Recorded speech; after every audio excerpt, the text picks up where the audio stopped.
En la República Mexicana se han confirmado 124.301 casos de coronavirus y desafortunadamente 14.649 personas han perdido la vida. La automedicación es un riesgo para salud, esto lo advierte la misma Secretaría de Salud en Chiapas. Desafortunadamente continúa creciendo de manera desordenada Tuxtla Gutiérrez, particularmente en la zona sur. El gobernador Rutilio Escandón Cadenas ha destacado el apoyo a Chiapas a través de los planes de N3E y por supuesto también de la Marina. Muy buenos días, amigos de TVO Noticias. Al momento de Cuarto Poder, los saludamos con el gusto de siempre la mañana de este miércoles 10 de junio del 2020, por supuesto con el gusto de siempre para informarle a usted de los acontecimientos más importantes que se han generado en la agenda local, nacional en temas de cultura, espectáculos y parte de las actividades deportivas. Alejandro Muguel, muy buenos días. Adolfo, ¿cómo estás? Muy buenos días a todos. Del otro lado de la pantalla, saludo a mi compañero Carlos César. En los siguientes minutos hablaremos sobre la famosísima BOA, este documento que filtró la Presidencia de la República y que dicen ahora existe un grupo organizado para tirar a Morena en el 2021. Carlos César, buenos días. Adolfo, Alejandro, amable auditorio, muy buenos días. Son ya gritos desesperados al segundo año de gobierno, están preocupados.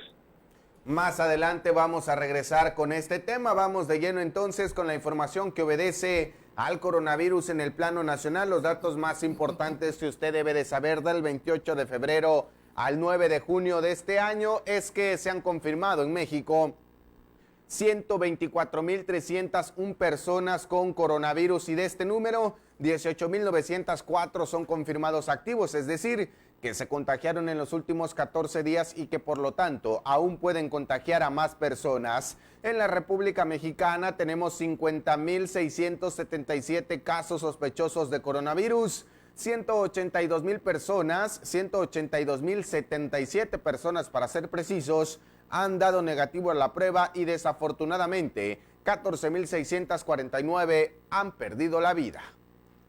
En Chiapas, la Secretaría de Salud informó hasta ayer que había 2.747 casos positivos, de los cuales 1.471 se han recuperado, pero desafortunadamente han fallecido 190 personas. El 64% de los municipios presenta ya al menos un contagio. Vamos a más información porque ha iniciado ya el tema del protocolo de plasma para la recuperación de personas con coronavirus. De manera adicional a los cuidados que brindan en las áreas de hospitalización y unidades de cuidados intensivos en las unidades médicas del Instituto Mexicano del Seguro Social, los especialistas están implementando las transfusiones de plasma de personas recuperadas de COVID-19 a pacientes que cursan la enfermedad en cuadros críticos. Este tratamiento experimental puede ayudar a los enfermos al transferirles una carga importante de anticuerpos específicos contra el coronavirus que fueron desarrollados por personas que se han curado de la enfermedad. El jefe del laboratorio de análisis clínicos del Hospital General de Zona número 1 en Tapachula del IMSS, Abraham Cuauhtémoc Gómez Chaoel, comentó que recientemente comenzaron a implementarlo en ese nosocomio en busca de disminuir la mortalidad y el desarrollo de complicaciones en los pacientes. Detalló que esto forma parte del protocolo Eficacia y Seguridad de Plasma de Donadores Convalecientes por COVID-19 en pacientes con síndrome de infección respiratoria aguda grave por el virus y que ha comenzado a implementarse en algunas ciudades del país. Son candidatos para donar plasma convaleciente a aquellas personas que se han recuperado satisfactoriamente de la enfermedad, que se encuentran registradas en la plataforma del Sistema de Notificación en Línea para la Vigilancia Epidemiológica de Influenza, que cumplen los criterios de elegibilidad y que aceptan ser donadoras, sean o no derechohabientes. Para TVO de Cuarto Poder, William Chacón. En muchas ocasiones nos han dicho que la automedicación es un riesgo para la salud y lo sigue siendo. Lo más recomendable es buscar el consejo de un especialista, de un médico. Automedicarse ha sido uno de los errores más comunes que hemos cometido todos los humanos cuando tenemos una enfermedad aparentemente leve, aunque seamos derechohabientes a un servicio de salud. Prácticamente se ha convertido en una cultura. Pero en el caso del coronavirus, comentó el secretario de Salud, José Manuel Cruz Castellanos, puede ser un riesgo para la salud del paciente porque no hay un tratamiento ni cura específico. Enfatizó que en los hospitales se atiende a los pacientes con tratamientos conforme a los síntomas que van presentando, pero determinados por especialistas médicos. Lo que deben hacer es notificar a la Secretaría de Salud en caso de presentar síntomas respiratorios para confirmar o descartar el coronavirus. Por otro lado, en su conferencia de prensa diaria, Cruz Castellanos para este 9 de junio un total de 97 nuevos casos de coronavirus en 55 hombres y 42 mujeres, además de 5 defunciones. Los nuevos pacientes se encuentran 33 en Tuxtla Gutiérrez, 27 en Tapachula, 7 en Comitán, 4 en Chiapa de Corzo, 4 en San Cristóbal de las Casas, 3 en Venustiano Carranza, 2 en Arriaga, 2 en Las Margaritas, 2 en Ocosingo, así como un caso en los municipios de Acala, Benemérito de las Américas, Cintalapa, Frontera Comalapa, Huehuetán, Huixtla, Ixtapa, La Independencia, Palenque, Pijijiapan, Suchiapa, Tonalá y Tuxtla Chico.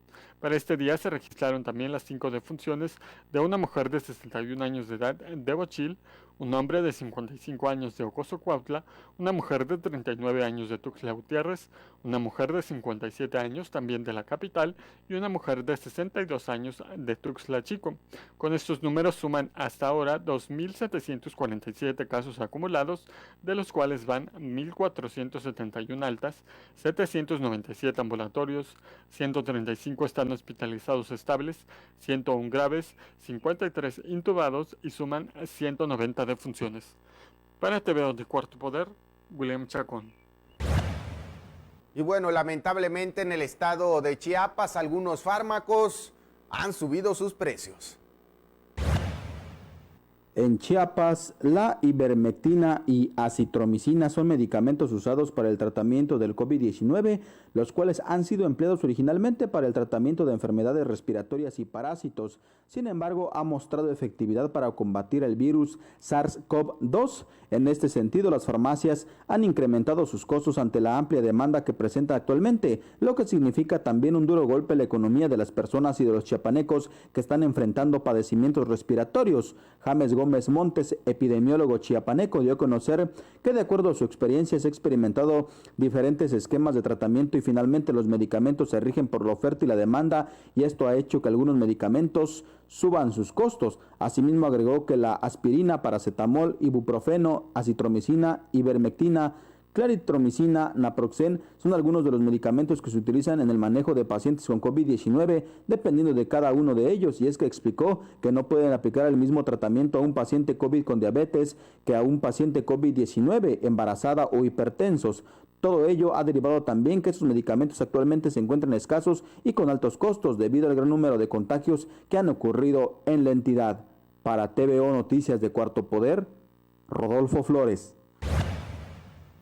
Respecto del uso de cubrebocas, no debemos perder de vista lo siguiente. Es muy recomendable usarlo. Algunas instituciones, algunos negocios están en su derecho de exigir a quienes vayan a entrar a esos establecimientos a que lo usen, pero de ninguna manera está justificado usar la fuerza pública para obligar a los ciudadanos a que lo usen. Ningún servidor público puede detener, agredir u obligar a un ciudadano a usar cubrebocas bajo el contexto de la pandemia del coronavirus. Aunque existen lineamientos específicos a nivel federal, ninguna situación justifica el exceso de la fuerza pública por esta causa, enfatizó el abogado Oscar de la Riva. En los últimos días se ha documentado en distintos puntos del país, a través de redes sociales, el uso de la fuerza pública en contra de ciudadanos, quienes son detenidos y agredidos por elementos de seguridad bajo el pretexto de no llevar cubrebocas para mitigar la propagación del coronavirus. El abogado comentó que si bien es cierto, el 29 de enero se publicó el decreto que contiene los lineamientos técnicos específicos para la apertura económica, de ninguna forma le permite a un servidor público abusar de su autoridad.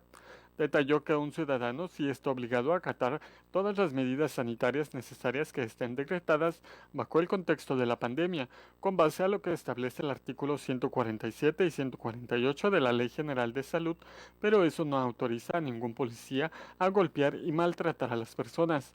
Oscar de la Riva indicó que únicamente puede hacerles una advertencia de lo que deben de hacer y en caso de que la persona no acate la medida, podría ser multada bajo el concepto de falta administrativa. Para TVO de Cuarto Poder, William Chacón. Cambiamos de información, pero básicamente se relaciona con el mismo tema. Ha aumentado a través de plataformas digitales el tema de las solicitudes de empleo. Pese a que las empresas en este momento no están contratando personal, la solicitud de empleos en Tuxtla Gutiérrez en las plataformas digitales han registrado un incremento, sobre todo tras el anuncio de la nueva normalidad, aseguró el secretario de Economía Municipal David Zamora Rincón. El funcionario destacó que aunque ha existido un incremento en las consultas de este tema, al estar cerradas algunas actividades que generan cadenas de producción, no existe el requerimiento de personal. Por ejemplo, en el tema de la hotelería, además de la renta del cuarto para el turismo, ya sea de placer o trabajo, es necesario solicitar otros servicios como el transporte, uso de restaurantes para su alimentación, cadena que se suspende ante la entrada de la pandemia de COVID-19. La gente no está saliendo a pasear y con ello disminuye las actividades comerciales. Por eso, ante la nueva normalidad que está a punto de entrar en los hogares mexicanos, de acuerdo al semáforo que se tendrá de forma gradual, en Chiapas aún estamos en una etapa crítica, por lo que el secretario de Economía conminó a seguir las recomendaciones de salud y la sana distancia. Para TVO de Cuarto Poder, Ricardo López. Empresarios del ramo turístico y de servicios se han quedado sin la esperanza de hacer turismo de negocios porque implica reuniones presenciales. Tendrán que buscar otra forma para hacer esas prácticas de negocios. Debido a que el semáforo por coronavirus se mantiene en rojo para todo el país y aunque el 1 de junio comenzó el inicio de la nueva normalidad, para Chiapas será imposible que regrese el turismo de negocios en lo que resta del 2020, debido a que esta actividad implica aglomeración de personas, modalidad que aún está prohibida de realizar en el aspecto local, remarcó Rafael Pérez, presidente de la Asociación de Empresas de Turismo de Negocios en el estado. Después de 90 días de pandemia, dijo, las conclusiones a las que han llegado es que este sector ha sido el más afectado en todo el rubro del turismo y por lo tanto será el último en recuperarse. Las reuniones con más de 50 personas todavía siguen suspendidas. La situación que viven los empresarios de este rubro es muy complicada, debido a que en el eslabón del turismo serán los últimos en recuperar su economía. Ahora están tratando de sobrevivir con los colaboradores, pues se trata de personas especializadas en diferentes áreas y servicios. Será hasta 2021, respetando los lineamientos de la Secretaría de Salud cuando el turismo de reuniones registre una recuperación en las actividades. En ese año se podría tener afluencia de convenciones, siempre que el color del semáforo COVID así lo permita. Para TVO Noticias de Cuarto Poder, Adolfo Luján. Vamos con más información. Usted sabe que hay una paranoia ya prácticamente en Tuxtla Gutiérrez y en todo el estado de Chiapas. El hecho de pensar de que si alguien está enfermo prácticamente es coronavirus, pero algunas historias cobran mayor fuerza, como la que vivió don Salomón, un taxista con 17 años de servicio y que básicamente tuvo un encuentro con la muerte. La muerte históricamente se ha visto como un proceso doloroso que implica despedirse de un ser querido. Sin embargo, cuando ocurre a bordo de un taxi, ya la situación se le agrega la paranoia de que cualquier enfermo puede ser positivo de coronavirus. La tensión es aún mayor. Eso fue lo que vivió don Salomón, un taxista desde hace 17 años en la capital chiapaneca. En su trayecto, mientras llevaba un servicio a un hospital de la ciudad, tuvo un encuentro muy cercano con la muerte. Este lunes recorría como de costumbre las calles de la capital de Chiapas, la ciudad que está inundada de casos confirmados de coronavirus. Se dirigía hacia un domicilio para recoger a uno de sus pasajes y se dispondría a su nuevo destino. Pero la suerte lo alcanzó. Fue convencido de cambiar su ruta programada ante la desesperación de una señora que le suplicaba auxilio. Ambas señoras subieron a la unidad del taxi que pertenece a la zona metropolitana. El mal presagio en el trayecto comenzó. Empezaron las preguntas de rutina. Señora, ¿no ha tenido tos, fiebre, dolor de cabeza? Así lo repitió el taxista varias veces antes de llegar al área de urgencias del Instituto de Seguridad Social de los Trabajadores del Estado, el conocido ISTECH. La respuesta al coronavirus fue negada en varias ocasiones por las pasajeras. La madre de la mujer que hizo la parada y a quien don Salomón calculó alrededor de 60 años, estaba cubierta de un color no habitual en una persona que está llena de salud. Se miraba pálida, agitada y sin habla. Él se desplazaba sobre la 9ª Sur, una zona con demasiado tráfico, tomando en cuenta el cerco sanitario instalado por el personal de salud. Su nuevo servicio estaba en el barrio San Francisco, hacia esa zona se dirigió. Al ver a la señora de la tercera edad con las manos moradas, no tuvo más opción. Aceleró el vehículo. Necesitaba llegar lo antes posible para que las personas cubiertas bajo una bata de color blanco hicieran la otra parte, salvarle la vida. Pero la sorpresa más desagradable que se llevó a lo largo de 17 años de servicio es que el personal médico del ISTECH no sabía cómo atender a la paciente que yacía sobre el asiento trasero de su vehículo, mientras el color morado de sus manos caminaba sobre sus antebrazos y ganaba espacio en su cuerpo. Después de 20 minutos, la pasajera no recibió atención. Cuando el personal médico llegó, la vio, se dio cuenta que ya no tenía signos vitales. Fue así como don Salomón, después de 17 años de trabajar en los taxis en Tuxtla Gutiérrez, tuvo un pequeño acercamiento con la muerte. Para TVO Noticias de Cuarto Poder, Adolfo Luján.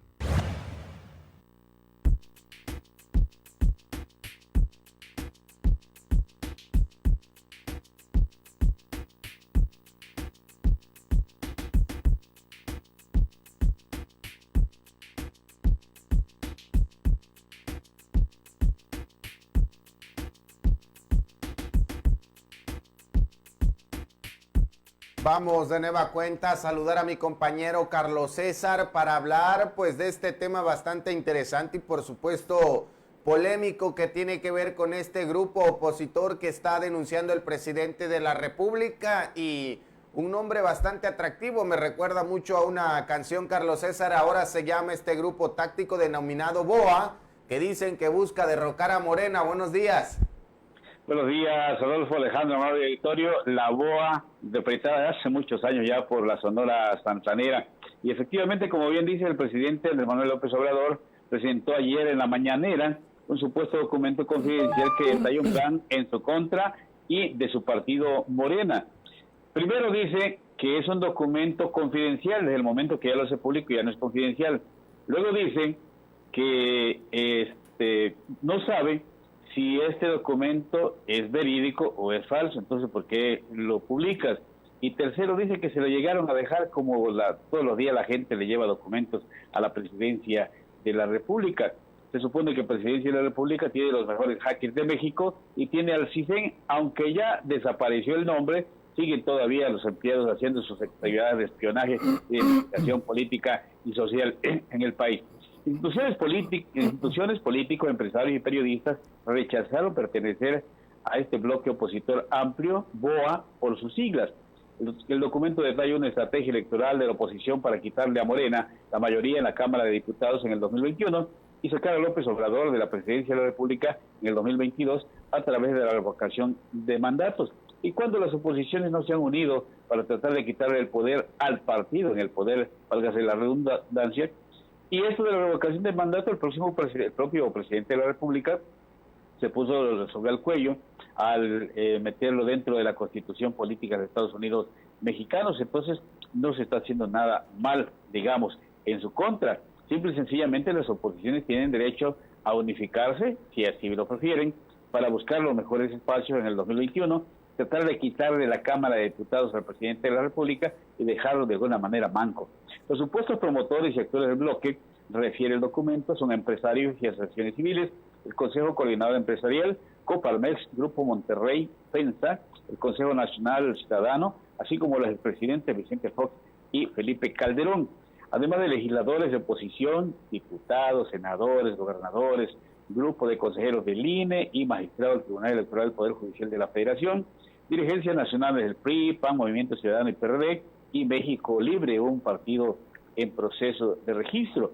Hasta el nombre de Omar Cervantes Rodríguez, vocero de la Secretaría de Gobernación, salió a reducir como el supuesto redactor del citado documento, pero este lo negó, como lo han negado también otras organizaciones que han sido involucrados en este supuesto documento, que puede ser falso o puede ser serio, que se llama Bloque Opositor Amplio, BOA por sus siglas. Alejandro. Así es, Carlos César, muy buenos días. Buenos días. Pues a mi juicio, viéndolo despojados de todos sentimentalismos, yo creo que es algo totalmente improbable que alguien con mucha seriedad haya participado en la elaboración de un documento con esas características, ¿no? Y por eso, supongo, muchas gentes han de pensar lo mismo. Y ayer el presidente y su equipo cercano fueron el hazmerreír de toda la clase pensante del país y del mundo entero, ¿verdad?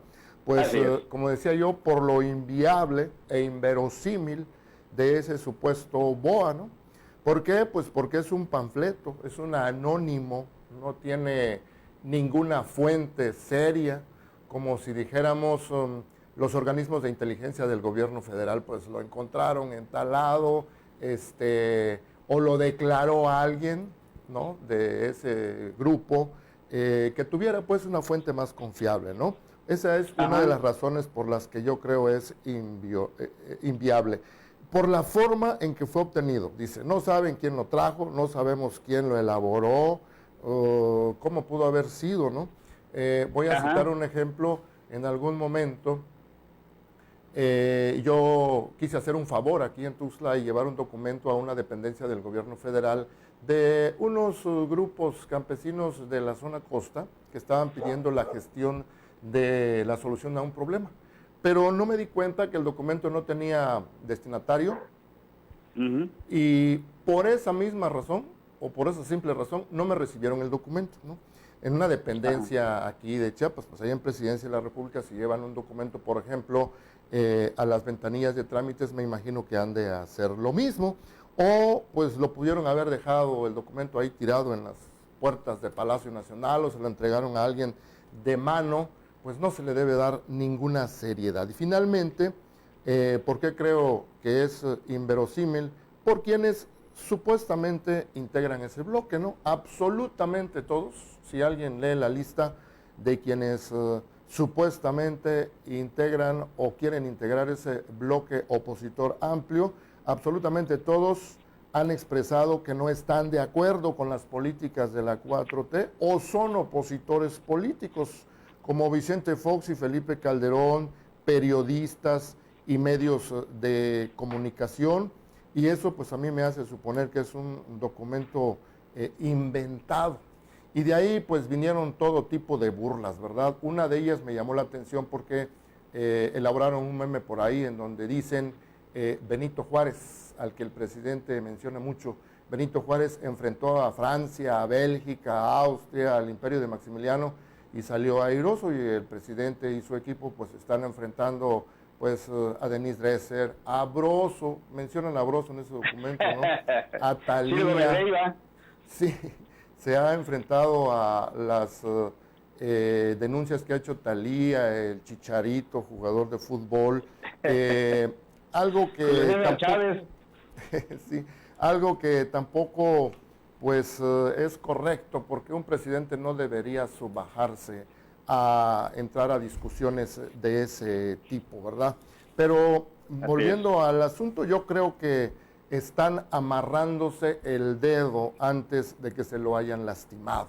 Como tú decías, hay mucha probabilidad de que la gente en las elecciones venideras pues cambien la intención de su voto, ya no se lo den a Morena, ya no le tengan confianza, ¿verdad? Claro. Esto, en todo caso, de que el documento no fuera cierto, de que fuera un panfleto inventado por ellos mismos, pues esa sería la opinión que yo tuviera. Pero en todo caso, si fuera cierto, no tiene nada de malo. Eso ha sucedido y sucede en todas las democracias. En otras épocas, aquí mismo en México, lo has de recordar tú, se han creado grupos opositores al régimen de gobierno en turno, le pasó a los priistas. En tiempos de Ernesto Zedillo se creó aquel grupo llamado San Ángel, porque ahí en San Ángel se reunían, recordamos que llegaba el Bester Gordillo, senadores, diputados de distintas filiaciones partidistas y estaban elaborando un proyecto para enfrentar al PRI en las elecciones que se venían, ¿verdad? Y los mismos que están ahorita en la 4T hicieron sus estrategias, sus alianzas en el pasado reciente, pues para poder ganar las elecciones presidenciales pasadas, y la ganaron. La Constitución y las demás leyes permiten el derecho de asociación, así que por ese lado tampoco habría problema.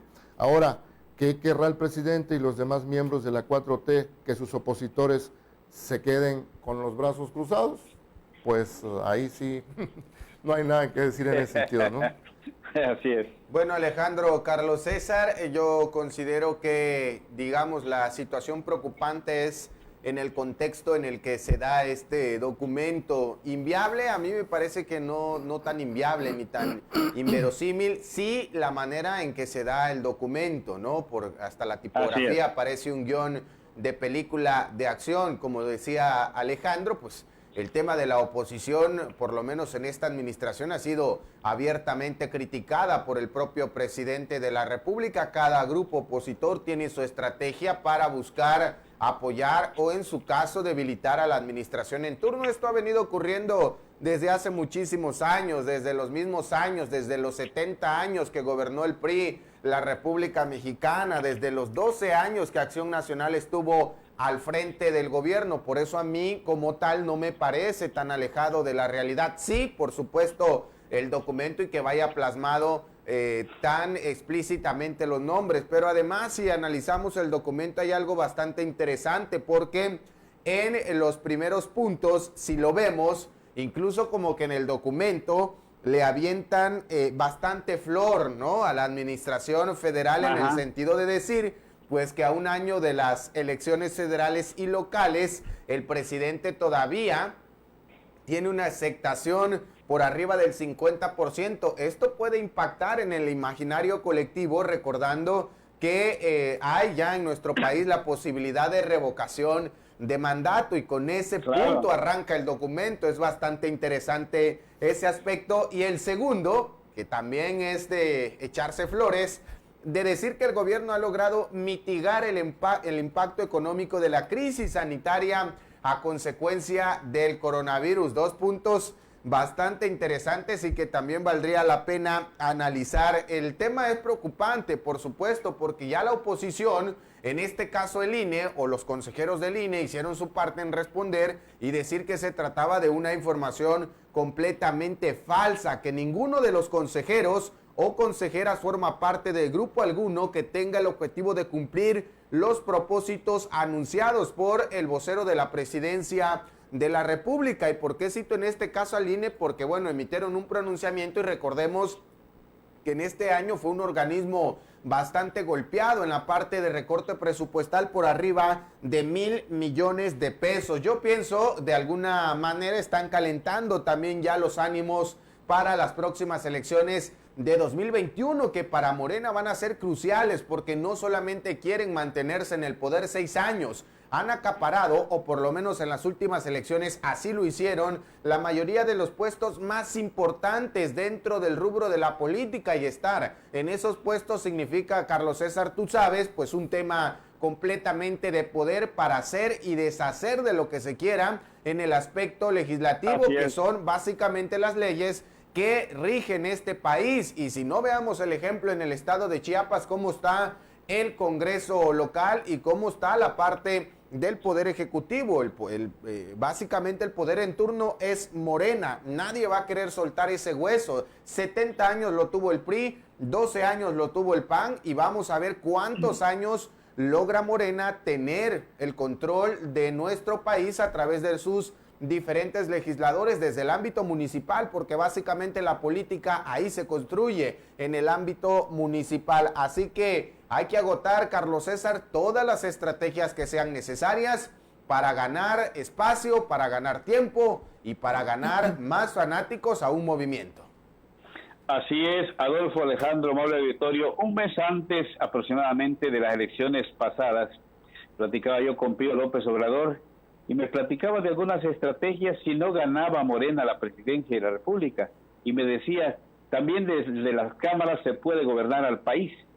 ¿Sí? Si no ganamos la presidencia de la República, vamos a buscar tener el control de las dos cámaras, la Cámara de Diputados y la Cámara de Senadores. Y al parecer casi le salió porque tiene mayoría en las cámaras. Ahora, nunca en la historia se había visto que un presidente de la República se enfrentara abiertamente con empresarios, con líderes políticos, con medios y periodistas, como lo está haciendo ahora el presidente de la República cuando su obligación es gobernar para todos y olvidarse. Tiene que aceptar, que no lo acepta, las críticas de la oposición y de los medios de comunicación. Es un gobierno absolutorio y eso es peligroso para un país como México, y como peligroso también son estos tipos de documentos, aunque no sea oficial y no den la cara a los supuestos realizadores, pues una desestabilidad política en el país afecta a la economía de todos. Y tengo en la mano el documento, tiene 12 puntos, como bien decías Alejandro, decías Adolfo. Una de las estrategias centrales dice impulsar un bloque opositor amplio, BOA, para avanzar en dos momentos: ganar la mayoría en la Cámara de Diputados en el 2021, retirar a López Obrador de la presidencia de la República en el 2022 mediante la revocación de mandato. Y dice también acordar con las dirigencias nacionales del PAN, PRI, Movimiento Ciudadano, PRD y organizaciones afines la postulación de candidatos únicos en los distritos electorales federales de mayor rentabilidad, mediante encuestas, determinar la fortaleza y posibilidades de triunfo de cada partido y promover candidaturas únicas del BOA, ya sean de jure o de facto. También dice en el punto 3 que encargar a las cámaras empresariales locales que apadrinen a los candidatos BOA con recursos. O sea, ¿qué empresario le va a meter lana a un candidato si no tiene la posibilidad de ganar? Ahora, los empresarios no invierten su dinero si no reciben nada a cambio. ¿Qué les van a ofrecer? Dice también, sí, encargar en los medios, voy a decir, con recursos, personal, propaganda, manejo de redes, movilización, organización y capacitación electoral. Y dice también, miren, el documento está interesante en su mayor contenido, y ¿por qué no retomarlo en la oposición para el 2021? Unirse y tomar muchos de estos puntos que tiene el documento. El único que no estoy de acuerdo es el punto 4. Dice, cuidar el perfil de los candidatos BOA, seleccionar jóvenes y mujeres de la sociedad civil con buena fama pública, preparados en temas de políticas públicas, identificados con los valores empresariales de libre mercado, distintos a los políticos profesionales o clientelares de Morena. Y dice, apoyarse en egresados de universidades públicas, el ITENS, el ITAN, el LUIA, ¿sí? Y no sé si el documento quiera decir en este aspecto de agarrar candidatos profesionistas. Yo me pregunto qué profesionista dejaría su chamba. Bueno, muchos sí lo dejarían por 300,000 pesos mensuales de sueldo y otras prestaciones como diputado o senador, pero hay que recordarse que la Constitución en materia electoral es plural y hay organizaciones sociales y campesinos que también tienen el derecho de votar y ser votados, al igual que las mujeres campesinas e indígenas. Así que no puede ser elitista y agarrar nada más profesionistas para ser candidatos, pero sí preparar a la gente en cada partido para que puedan aspirar a un puesto de elección popular. Y repito, ¿por qué no organizarse la oposición si siempre lo han hecho? López Obrador, cuando era oposición, tomaba cada ratito el Zócalo de la Ciudad de México, tomaba los pozos petroleros de Tabasco, las vías de comunicación. Ahora, no es lo mismo gritar afuera que estar adentro y ver desde adentro la situación del país. No es lo mismo gritar que administrar, Alejandro. Así es, Carlos. Pues yo concluyo nada más que yo creo, pudieron haber ocurrido muchas cosas, pero yo creo que la 4T quería tener un pretexto para seguir atacando a sus opositores y a los empresarios y a la prensa crítica del sistema, ¿no? Y ahí tienen un motivo importante para seguir haciéndolo. Y de paso, distrae la atención de la crisis sanitaria que a mi juicio se les está yendo de las manos. Así es. Yo coincido también con esta parte, no creo que sean momentos o contextos políticos adecuados para hablar pues de este famoso grupo BOA o de otra situación que vincule al tema de la oposición que va a seguir, que tienen todo el derecho, cualquiera de los empresarios en nuestro país, cualquier político ajeno al Movimiento de Regeneración Nacional Morena, de criticar, por supuesto, al presidente y la administración. Desafortunadamente, la política mexicana así se ha acostumbrado, lejos de construir. La oposición lo único que busca es generar pues inestabilidad en cualquier ámbito para recuperar el poder. Ya veremos qué es lo que pasa. Mientras tanto, yo creo que esto no tiene sentido. Carlos César, ¿algún comentario final? Sí, como no decirles a ustedes y a la gente que hay cosas más importantes que atender en el país que estar pensando en el proceso electoral del 2021. Gracias, Carlos César. Buenos días. Buenos días, Adolfo. Buenos días, Alejandro. Manuel Victorio. Buenos días. Hasta mañana. Muy buenos días. Hasta mañana. Hasta mañana, Alex.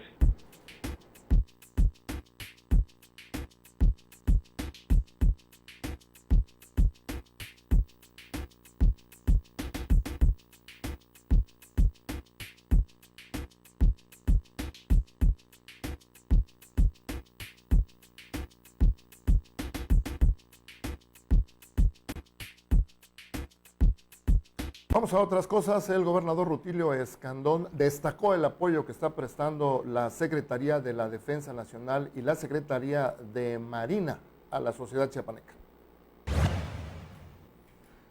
Al dar el banderazo de salida de la ayuda humanitaria para familias afectadas por las tormentas tropicales Amanda y Cristóbal, el gobernador Rutilio Escandón reconoció el trabajo y responsabilidad del Ejército Mexicano, la Secretaría de Marina y la Guardia Nacional, quienes mediante los planes DN3E y Marina auxilian al pueblo chiapaneco en caso de desastres o emergencias y ahora refuerzan la estrategia contra la epidemia de COVID-19.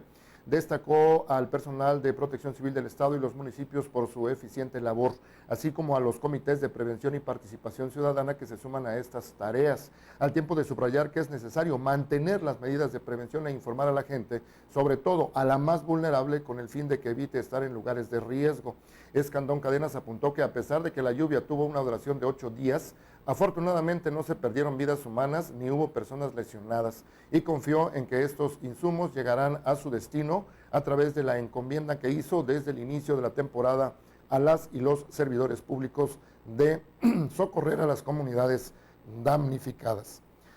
Mencionó por su parte Luis Manuel García Moreno que esta ayuda se han destinado 7.5 millones de pesos mediante una mezcla de recursos del Fondo Nacional de Desastres, el FONDEN, y del Fondo de Gestión Integral de Riesgos de Desastres del Gobierno del Estado.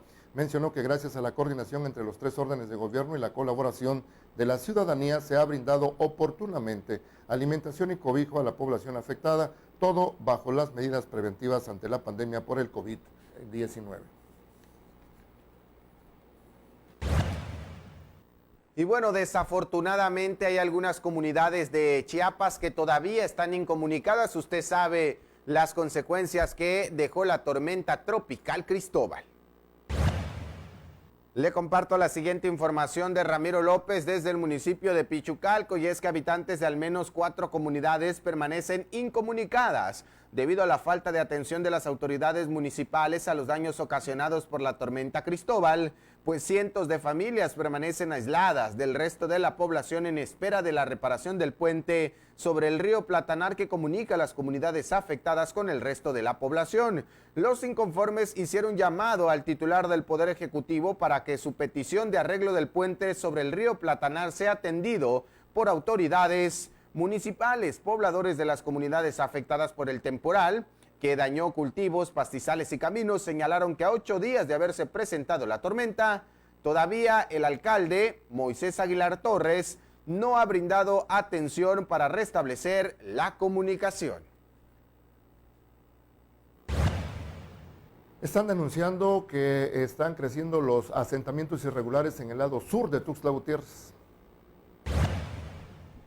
Cintia Reyes Hartman, directora de Tierra Verde, Naturaleza y Cultura, expuso que a diferencia de la zona norte de la capital chiapaneca, donde las autoridades desalojaron a grupos invasores, en el lado sur los asentamientos irregulares continúan creciendo sin que nadie haga algo para frenar esta situación. La especialista en el tema expuso que la ladera sur es la que continúa creciendo de forma desordenada, es decir, en zonas de amortiguamiento o de reserva, lo que significa que el daño ambiental continúa creciendo. Destacó que dentro de lo que contempla la meseta de Copolla, los asentamientos humanos y el desarrollo de fraccionamientos no ha parado, a pesar de los estudios que se han presentado sobre los riesgos que implica construir en zonas que son propensas a sufrir deslizamientos de tierra.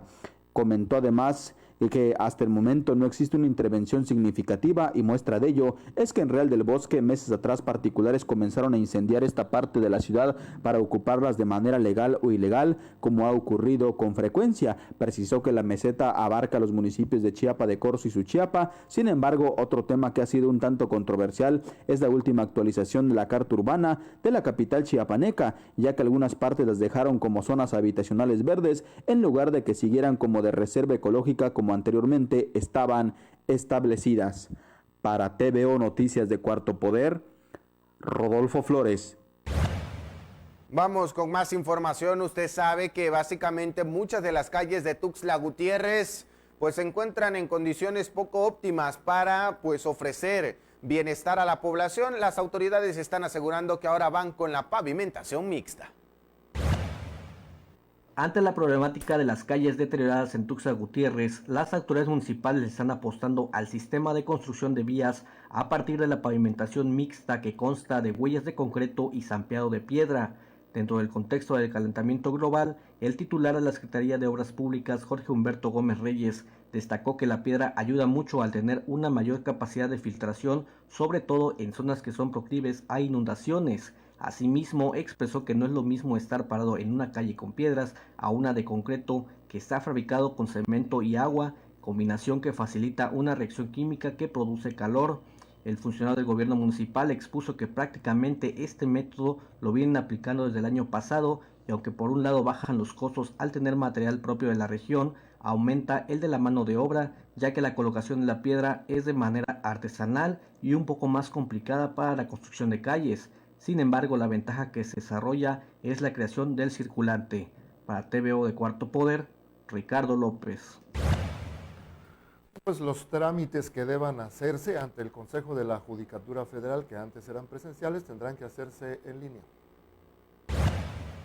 La Barra Mexicana de Abogados Capítulo Chiapas dio a conocer que por primera vez en la historia, a partir del 16 de junio, el Pleno del Consejo de la Judicatura Federal se llevará a cabo la integración y tramitación de asuntos en línea a través de videoconferencias como medida sanitaria. En este sentido, dio a conocer que desde el inicio de su integración, el Pleno del Consejo y su presidente ministro Arturo Saldívar han trazado como prioridad contar con una justicia cercana a la gente. Esa cercanía se ve consolidada con acciones como esta, con la que se garantiza y amplía el acceso a la justicia. Para ello, indicaron que esto también es gracias a las herramientas tecnológicas que simplifican y agilizan los juicios en beneficio de las personas justiciables. En este contexto, también informaron que se ha ampliado la suspensión de sus actividades físicas del 16 al 30 de junio para evitar riesgos de contagio por el panorama de la pandemia del COVID-19 que actualmente se vive. También que se mantiene el esquema de atención y resolución de casos urgentes tramitados físicamente, así como la apertura a partir del 16 de junio,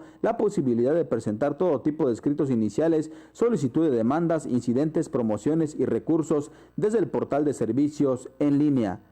Para TVO Noticias de Cuarto Poder, Rodolfo Flores. Vamos con más información porque desvincularon algunas empresas de este programa federal Jóvenes Construyendo el Futuro.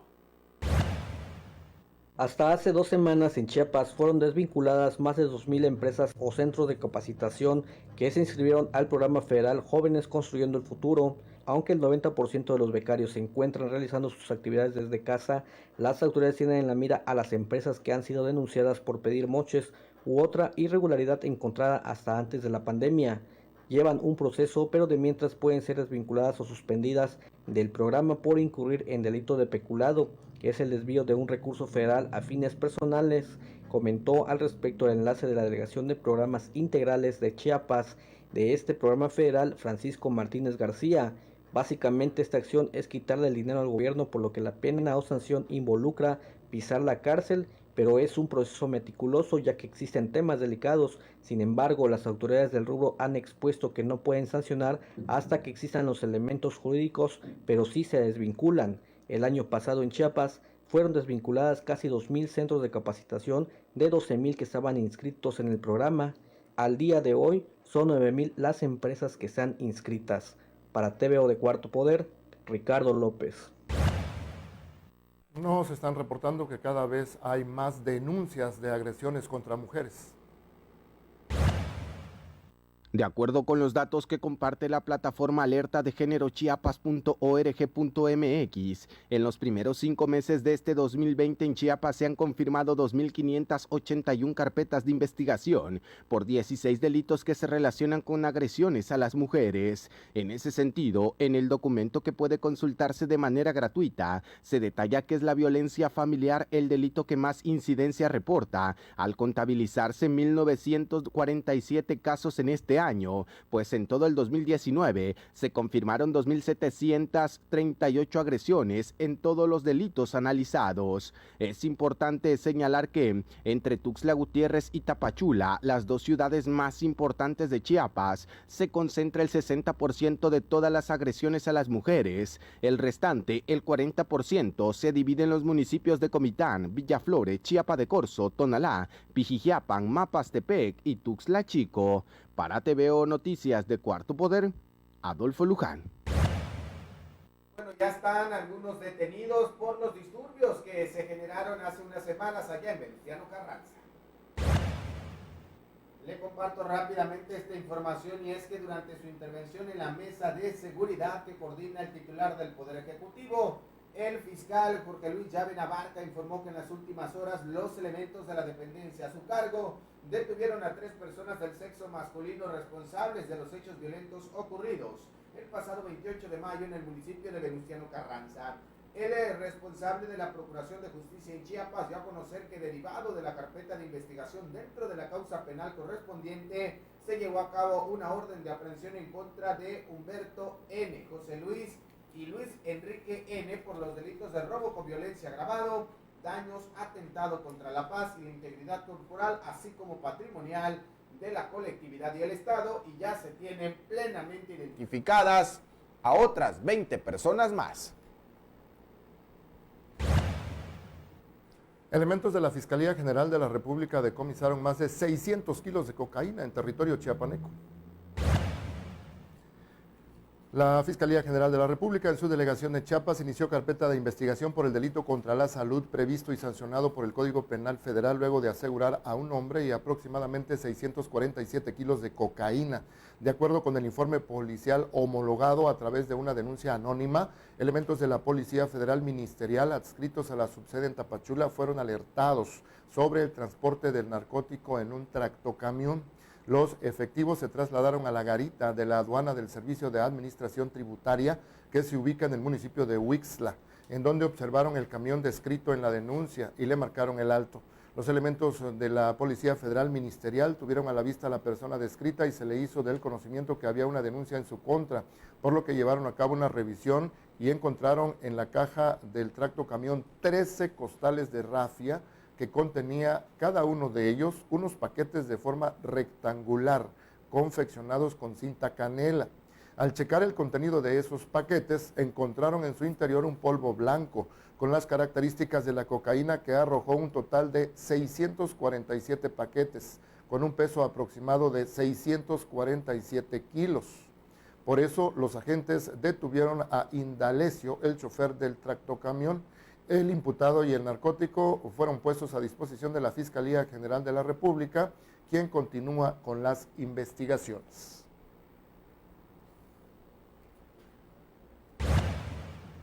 Miércoles 10 de junio del 2020, aquí le presentamos los acontecimientos más importantes de Chiapas plasmados en la portada y contraportada del periódico Cuarto Poder, destacando que en la emergencia sanitaria el turismo de negocios será el último en recuperarse. El gobierno de Rutilio Escandón Cadenas destaca el apoyo a través del plan DN3E y también de la Marina. La presidencia denuncia este bloque opositor y partidos políticos lo están negando. En la parte, por supuesto, también de la contraportada hay información importante que se relaciona en este caso con actividades deportivas, del automovilismo, del Racing y también del tema futbolístico, además del reporte 4 a través de la nota roja. El día de hoy se resalta pues esta situación que tiene que ver con que armados asaltaron una institución bancaria para variar en Tuxtla Gutiérrez y por supuesto temas relacionados con el coronavirus.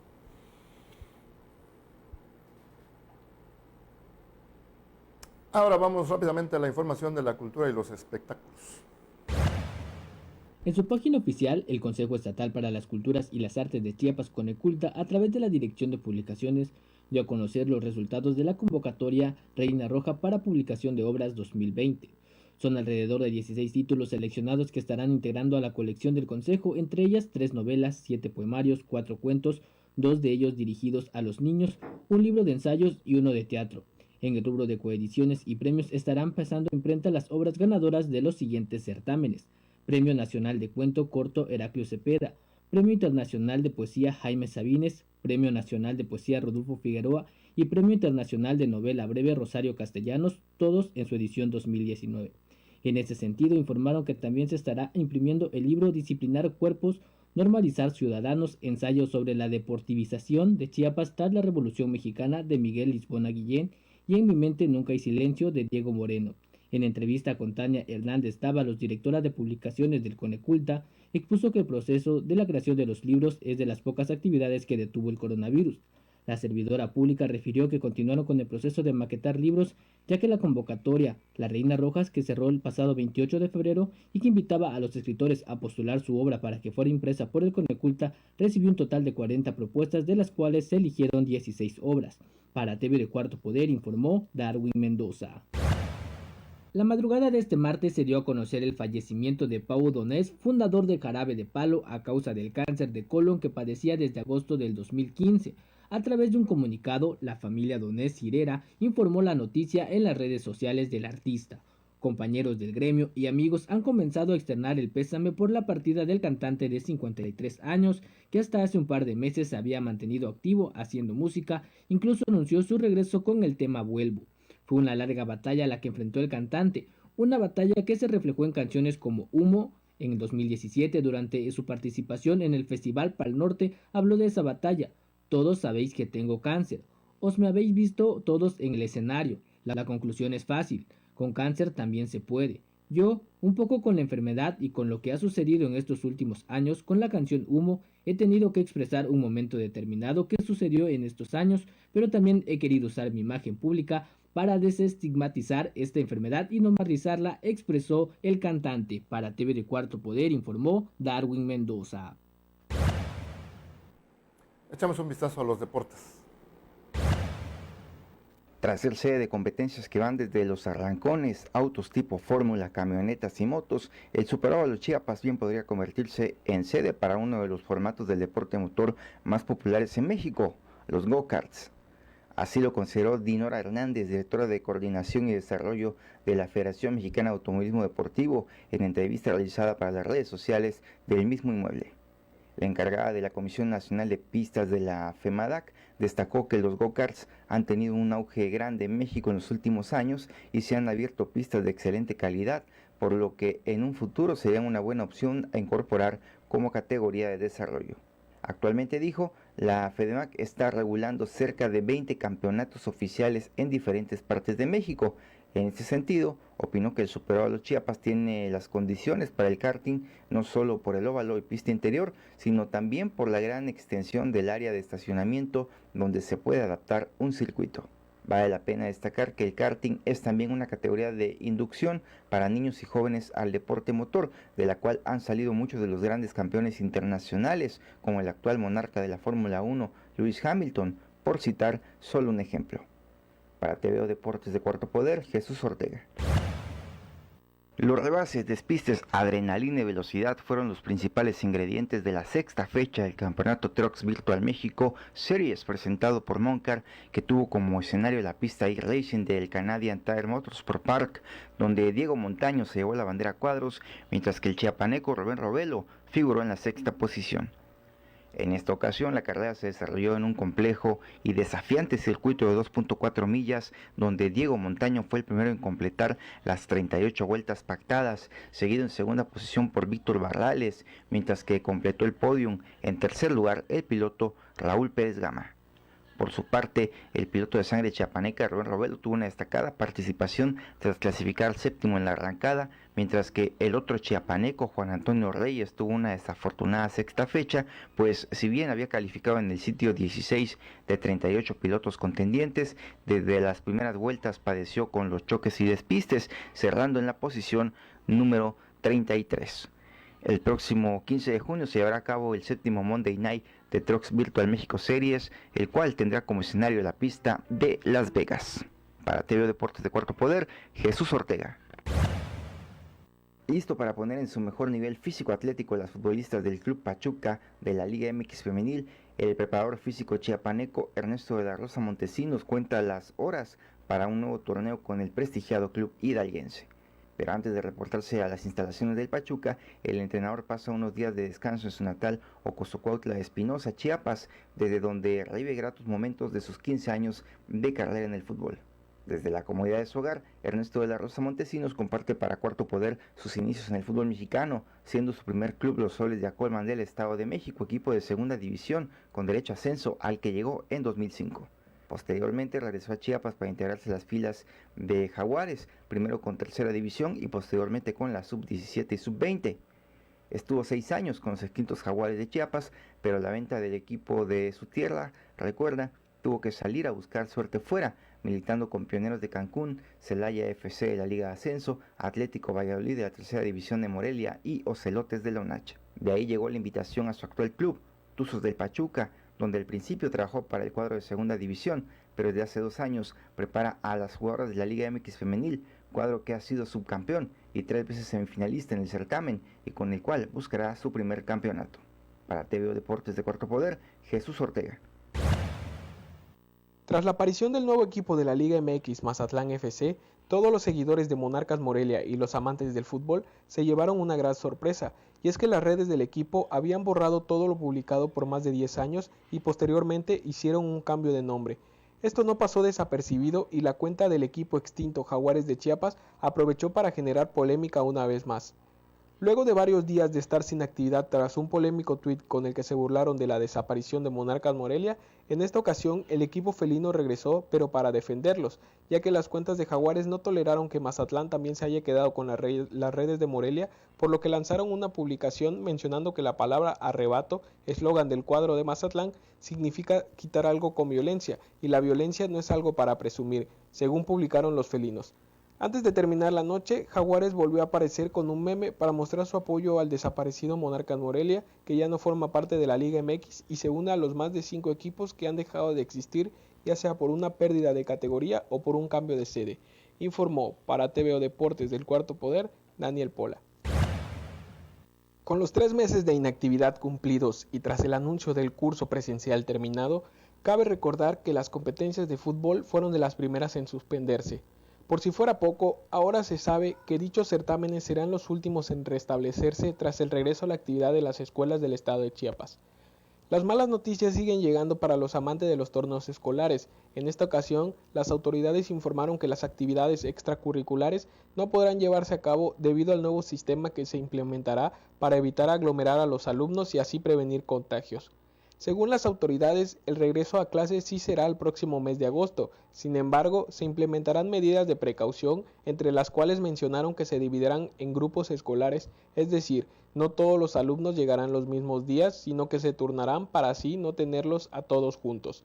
Ante esto, varios entrenadores y organizadores son conscientes de que sus competencias de fútbol no se podrán realizar. Aun cuando los alumnos vuelvan a la escuela, los campeonatos tendrán que seguir esperando, informó. Para TVO Deportes del Cuarto Poder, Daniel Pola.